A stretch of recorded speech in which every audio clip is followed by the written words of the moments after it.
Malam yang sunyi, tepat sudah 9 tahun Fania Raisya Putri menutup pintu hatinya rapat-rapat dari yang namanya laki-laki.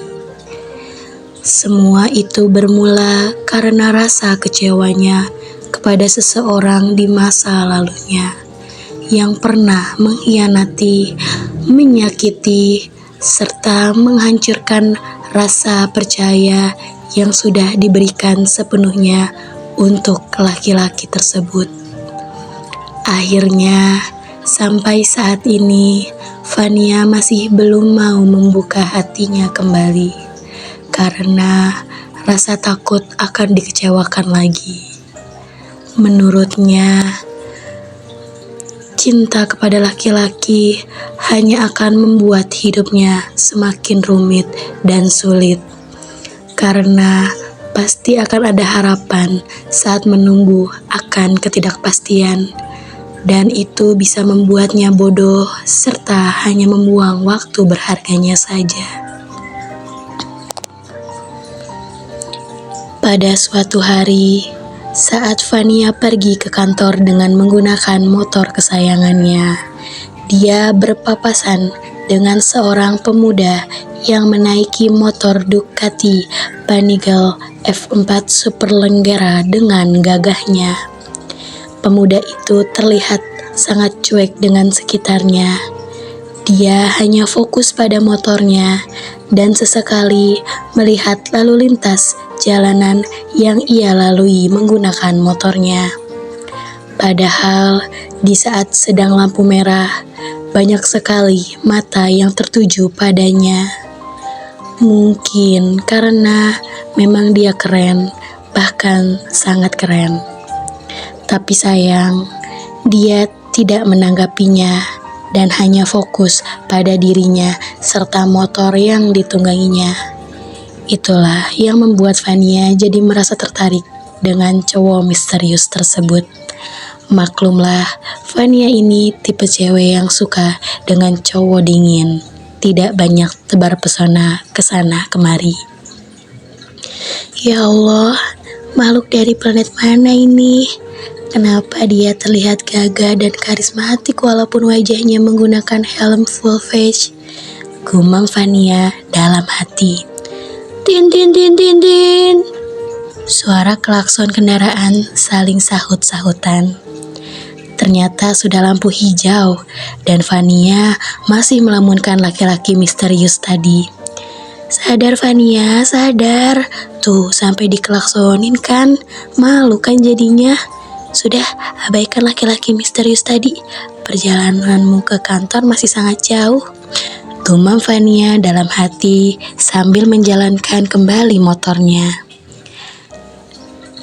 Sesampainya Fania di kantor, dia kaget karena melihat motor Ducati Panigale F4 Superleggera dengan plat nomor yang sama B2393 MYG terparkir di kantornya.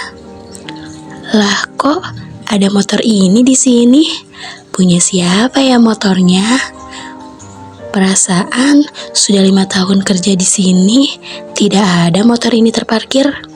Ujar Fania sambil tetap memperhatikan motor Ducati tersebut.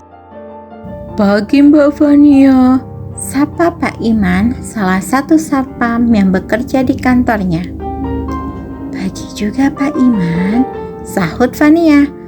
Lagi lihatin apa sih Mbak? Sampai serius gitu wajahnya. Tanya Pak Iman. Ini motor siapa ya Pak? Kok saya baru lihat motor ini terparkir di sini? Tanya Fania. Kenapa Mbak? Motornya keren ya? Aduh, Bapak juga mau Mbak punya motor seperti itu. Tapi pas Pak Iman tahu harganya, langsung mundur menjauh Bapak. Hahaha. Jawab Pak Iman. Berdoa aja Pak terus. Siapa tahu nanti dapat rezeki nomplok yang turun dari langit. Ujar Fania sambil senyum meyakinkan Pak Iman. Ini motor anak departemen interior arsitektur Mbak. Anak lama juga. Tapi biasanya dia pakai mobil. Gak tahu ini tumben-tumbenan dia bawa motor. ujar Pak Iman. Oh, balas Fania. Hati-hati Mbak, belalang nanti masuk ke mulutnya. Terus Mbak berubah jadi manusia belalang. Sahut Pak Iman sambil tertawa. Ih, si bapak ada-ada saja. Sudah Abah, saya masuk dulu ya.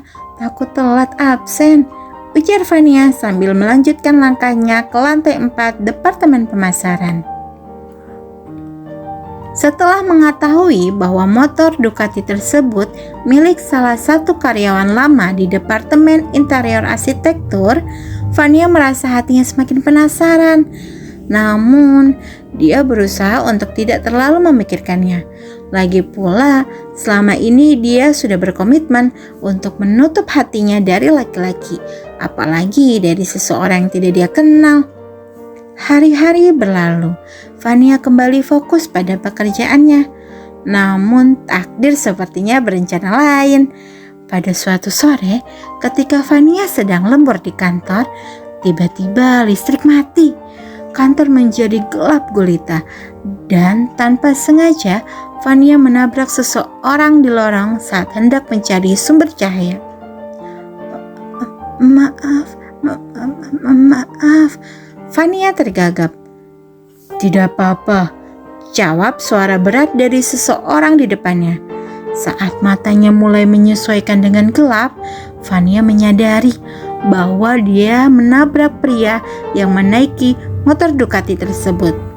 Pria misterius itu, helmnya sudah dilepas, memperlihatkan wajahnya yang tegas dengan sorot mata yang tajam, namun ada ketenangan di sana. Nama saya Raihan, katanya sambil mengulurkan tangan, seolah pertemuan yang tiba-tiba itu bukan hal yang canggung. Fania yang masih terkejut hanya membalas dengan jabat tangan singkat. Fania. Selama beberapa menit, mereka terjebak dalam gelap. Anehnya, suasana yang awalnya canggung perlahan berubah menjadi percakapan yang ringan. Raihan ternyata tidak sedingin itu, tidak sedingin yang Fania bayangkan. Meski terlihat cuek dan tidak banyak bicara, dia sebenarnya sangat perhatian terhadap hal-hal kecil. Mereka pun mulai berbincang tentang banyak hal, dari pekerjaan hingga hal-hal pribadi, meski tidak terlalu dalam. Setelah pertemuan di lorong itu, mereka mulai sering bertemu, entah di kantin kantor atau di tempat parkir. Fania yang sebelumnya sangat menutup diri mulai merasakan ada sesuatu yang berbeda. Raihan tak pernah berusaha mendekatinya dengan cara yang agresif atau memaksa. Dia hanya hadir dan ada di dekatnya saat dibutuhkan, mendengarkan dan memberikan ruang yang Fania butuhkan. Namun, meski Fania mulai nyaman, ketakutannya akan cinta dan patah hati tetap menghantui. Di sisi lain, Raihan juga tak pernah menunjukkan tanda-tanda bahwa dia tertarik lebih dari sekedar teman. Hal itu membuat Fania bingung. Apakah Raihan merasakan hal yang sama? Atau semua ini hanya ada dalam pikirannya? Suatu hari, Fania merasa sudah cukup dengan semua ketidakpastian itu. Dia memutuskan untuk bertanya langsung kepada Raihan. Kamu sebenarnya, apa yang kamu rasakan? Kenapa kamu selalu ada di sekitarku tapi tidak pernah mencoba mendekat? Tanya Fania di sebuah kafe tempat mereka sering menghabiskan waktu. Raihan terdiam sejenak sebelum menjawab. Aku tahu kamu terluka di masa lalu, Fania. Dan aku tidak ingin memaksa atau membuatmu merasa tertekan. Aku cuma ingin kamu tahu bahwa aku ada di sini dan aku bisa menunggumu sampai kamu siap. Jawaban itu membuat Fania terhenyak. Raihan memahami perasaannya tanpa dia harus menjelaskan. Dalam hatinya, dia mulai menyadari bahwa mungkin kali ini dia bertemu dengan seseorang yang berbeda, seseorang yang bisa dia percayai. Waktu pun berlalu. Dengan perlahan tapi pasti, Fania mulai membuka hatinya. Rasa takut yang selama ini menghantui perlahan memudar, digantikan oleh kehangatan dan kenyamanan yang Raihan tawarkan. Di sebuah malam yang tenang, di tempat favorit mereka, Fania mengungkapkan perasaannya. Aku sudah lama takut untuk jatuh cinta lagi, tapi kamu membuatku merasa bahwa mungkin cinta tidak selalu harus menyakitkan. Mungkin kali ini aku bisa mencoba lagi.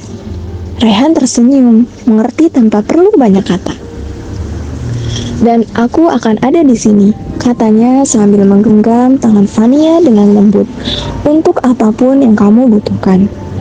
Dan pada akhirnya mereka menjalani hubungan yang serius dan penuh kasih sayang. Fania merasa begitu telah menemukan cinta sejati setelah melewati begitu banyak pengkhianatan dan kesakitan dalam percintaan masa lalunya. Kisah Fania mengajarkan kita bahwa setelah badai pasti ada pelangi. Meskipun pernah terluka, kita tetap memiliki kesempatan untuk menemukan kebahagiaan. Yang terpenting adalah kita harus berani untuk bangkit dan membuka hati untuk orang-orang yang benar-benar tulus mencintai kita.